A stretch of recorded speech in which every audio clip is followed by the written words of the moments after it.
السلام عليكم ورحمة الله وبركاته، ومرحبا بكم في فيديو جديد على قناتكم المغرب الجميل.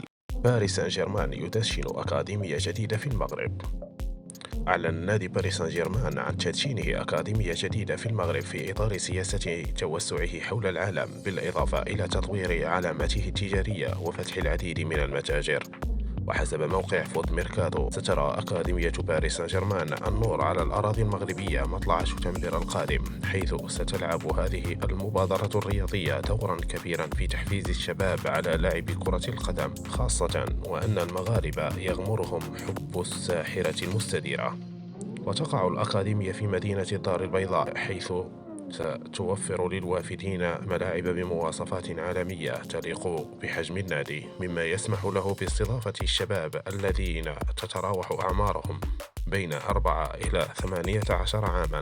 يمكن أن يتطور هذا المشروع الطموح في المستقبل بمراكز جديدة أو برامج جديدة في جميع أنحاء المملكة، مما يساعد باريس سان جيرمان على جلب أفضل المواهب المغربية